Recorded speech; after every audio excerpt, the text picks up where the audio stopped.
Assalamualaikum warahmatullahi wabarakatuh.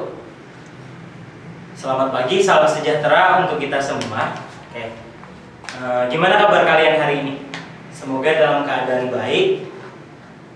Tetap semangat, tentunya nggak bosan untuk menerima pembelajaran hari ini. Ya, kita masih melaksanakan pembelajaran jarak jauh. Kali ini ketemu lagi sama Bapak di pertemuan yang kedua, masih membahas tentang materi yang sama, yaitu logika matematik. Namun sebelum memulai pembelajaran, alangkah baiknya kita berdoa semoga nanti setelah Bapak menjelaskan materi untuk pertemuan yang kedua ini, kalian bisa pahami, kalian bisa serap, cerna secara maksimal. Kemudian kita berdoa semoga wabah yang terjadi cepat berakhir ya, dan kita bisa belajar seperti sedia kala. Ya, berdoa menurut agama dan kepercayaan masing-masing. Berdoa di mana?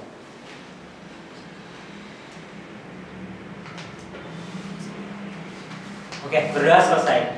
Oke, hari ini pada pertemuan yang kedua, Bapak batasi tujuan pembelajaran kita. Jadi nanti setelah Bapak menerangkan materi, yang pertama kalian diharapkan, yang pertama Bapak batasi dua tujuan pembelajaran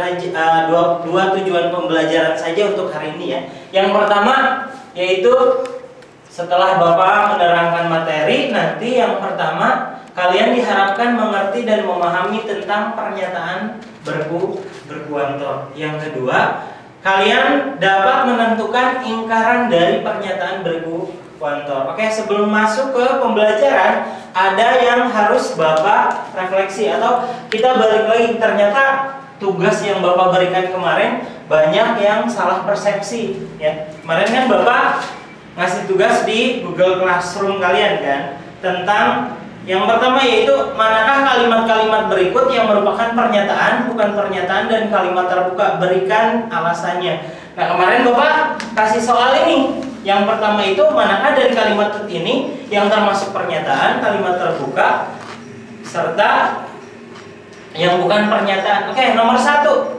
Surabaya terletak di Jawa Barat. Nah, cara menjawab soal seperti ini harusnya seperti ini ya. Tapi kemarin kalian salah nih. Oke, bisa dilihat cara menjawabnya kalau ada soal seperti ini.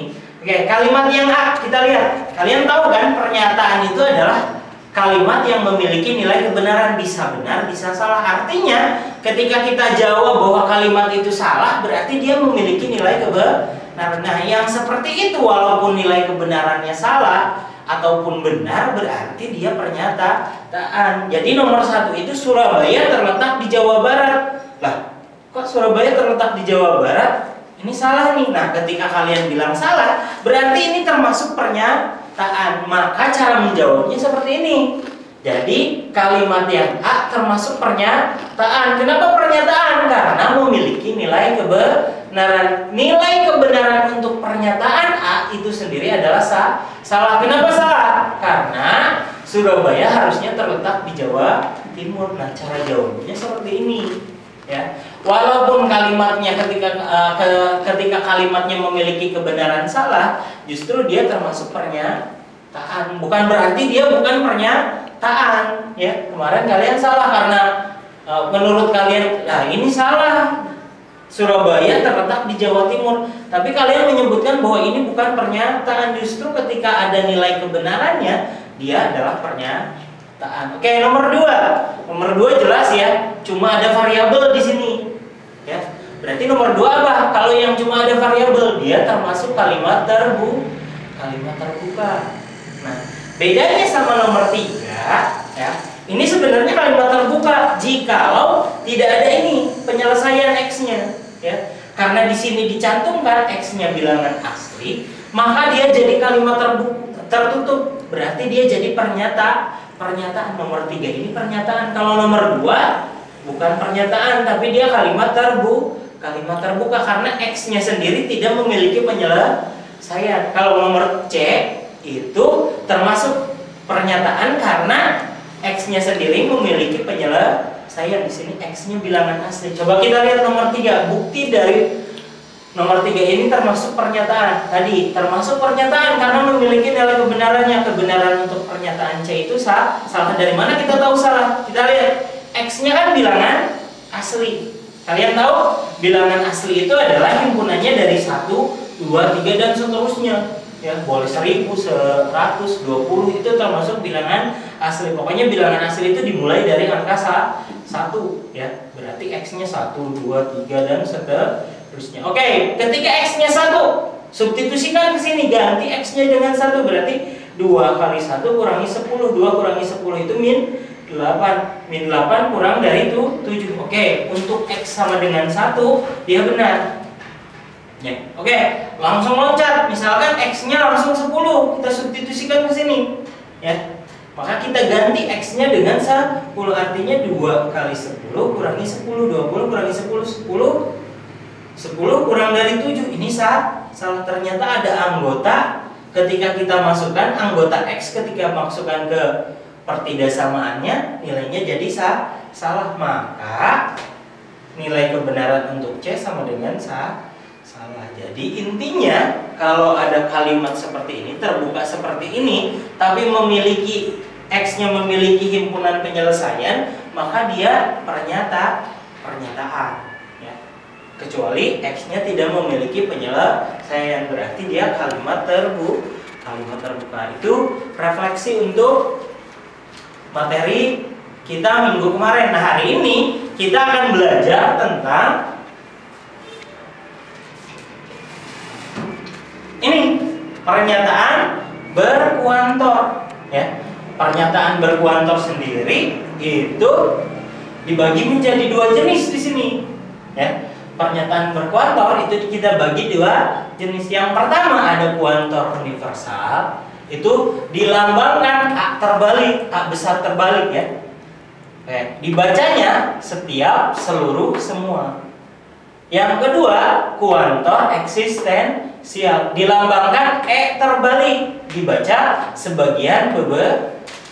Oke. Yang kedua, ingkaran kalimat berkuantor. Tadi kan tujuan pembelajaran kita setelah kita mengerti pernyataan berkuantor sendiri, kita langsung ke ingkaran atau negasi. Negasi dari kalimat berkuantor. Contoh, ada sebuah kalimat berkuantor ya. Oke. Apa? Kalimat awalnya itu P, maka ingkarannya adalah negasi dari negasi P. Ini kemarin ya, lambang dari ingkaran atau negasi. Maka ketika kalimat berkuantornya adalah ini kalimat universal ya, kuantor universal, maka ingkarannya jadi kuantor eksistensial. Ya, kalimatnya pernyataannya tadinya P berarti jadi negasi P.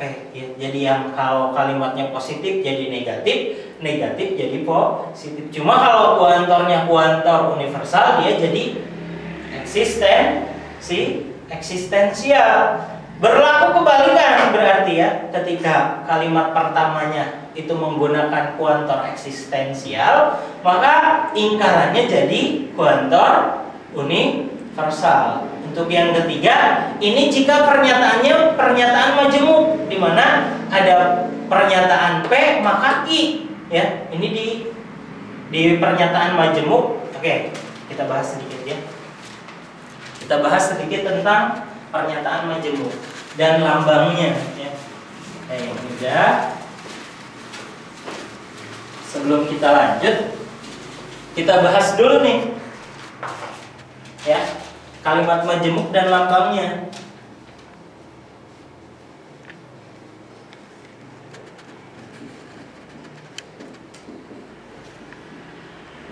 Dan lambangnya. Oke. Ya, kalimat majemuk sendiri adalah 2 kalimat atau 2 pernyataan yang dihubungkan dengan kata hubung. Yang pertama ada dan ya. Kalau 2 kalimat dihubungkan dengan kata dan, ya dia jadi konjungsi. Nah, ini kalian buat kenal doang ya, bahwa yang seperti ini lambang dari ini dibacanya dan ya. Kalau V itu dibacanya atau.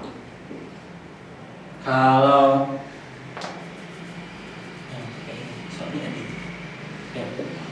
Kalau yang tanda panah satu arah begini, ini dibacanya jika maka. Dan yang terakhir, kalau tandanya seperti ini, jika dan hanya jika.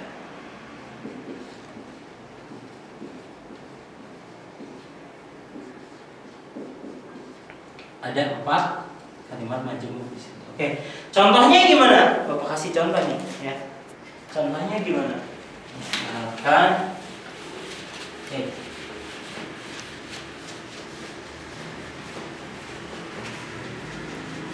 Oke, contohnya kita lihat contoh. Contohnya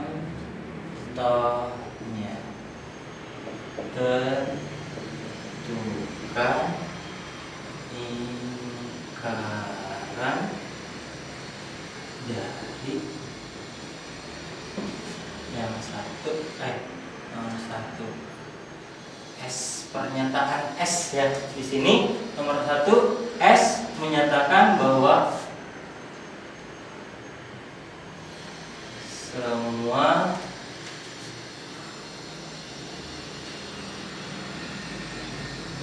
makhluk hidup bernapas.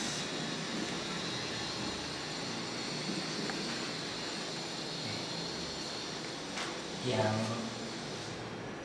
kedua pernyataan P. Pernyataan P katanya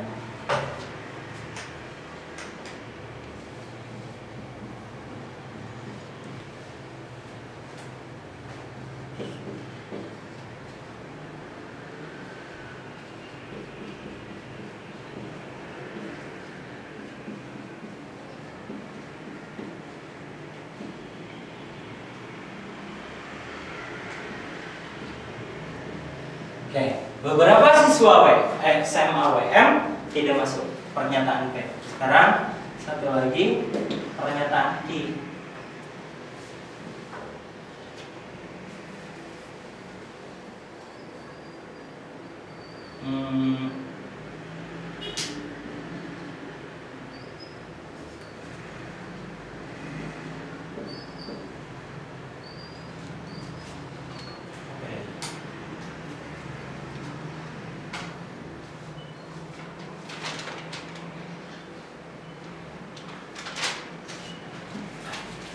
Oke, cukup dua contoh aja deh. Bapak ambil ya, yang mewakili aja. Oke, yang pertama, contoh tentukan lingkaran dari ada pernyataan S di sini. Semua makhluk hidup bernapas. Semua. Berarti untuk menjawab pertanyaan ini, jawab karena pernyataannya pernyataan S ya. Berarti kita cari lingkaran kan yang ditanyakan lingkaran kan. Ingkaran dari pernyataannya sendiri adalah pernyataan S. Bagaimana caranya? Oke, semua itu tadi universal ya. Kuantornya kuantor universal. Nah, berarti pernyataannya adalah yang jadi P-nya yang mana? Yang ini makhluk hidup bernapas ini sebagai P-nya. Ya. Oke, kalau ada A, ada P, maka ingkarannya jadi E negasi P. Oke, kita cari. Semua berarti jadi kalau misalkan tadinya semua, setiap seluruh, dia jadi sebagian atau beberapa. Oke, kalian boleh pilih, boleh pakai sebagian, boleh pakai beberapa. Berarti yang kuantor universal berubah jadi eksistensial. Berarti semuanya kita ganti dengan beberapa. Ya, ini kan jadi ini ya. Oke, kalimatnya P berarti jadi negasi P. Kemarin apa? Kalau dari yang positif menjadi yang negatif tinggal membubuhkan kata tidak, berarti beberapa makhluk hidup tidak bernapas. Nih kalimatnya jadi ini. Nah ini jadi negasi P-nya. Kalau P-nya itu makhluk hidup bernapas, berarti ingkaran dari P adalah makhluk hidup tidak bernapas. Maka ketika ditanyakan ingkaran dari yang S, Ingkaran S-nya adalah beberapa makhluk hidup tidak bernafas. Oke. Itu contoh pertama. Contoh yang kedua yang ini. Pernyataannya pernyataan P. Berarti kalau nyari ingkarannya ingkaran dari P. Pernyataan P. Pernyataan P-nya apa? Beberapa. Berarti dia eksistensial. Kalau eksistensial berarti ingkarannya jadi universal. Universal itu boleh jadi setiap, seluruh, atau semua. Ya, berarti ganti beberapa di sini di kalimat di pernyataan P, beberapanya kita ganti dengan semua atau seluruh. Berarti jadi gini, seluruh. Oke, siswa SMA WM tidak masuk, tidak. Artinya dia sudah negatif. Negatif kalimatnya. Kalau negatif berarti dia jadi positif. Jadi kalau positif jadi negatif, kalau negatif berarti dia jadi positif. Ya, berarti seluruh tidaknya kita coret. Siswa SMA WM masuk. Oke. Contoh cukup ya. Oke. Itulah cara mencari atau menentukan ingkaran dari pernyataan berkuantor. Ya, Bapak cukupkan untuk pertemuan kali ini. Cukup sampai di sini. Nanti Bapak tugaskan untuk tugas. Nanti Bapak kirim lewat Google Classroom kalian ya. Oke.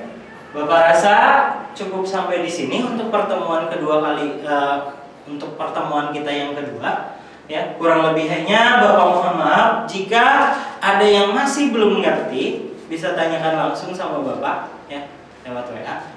Nanti untuk tugas selengkapnya ada di Google Classroom. Oke, sekian. Bapak ucapkan terima kasih, ya, buat kalian yang tetap semangat, tetap mengikuti pelajaran hari ini. Sekian, wabillahi taufiq wal hidayah. Wassalamualaikum warahmatullahi wabarakatuh.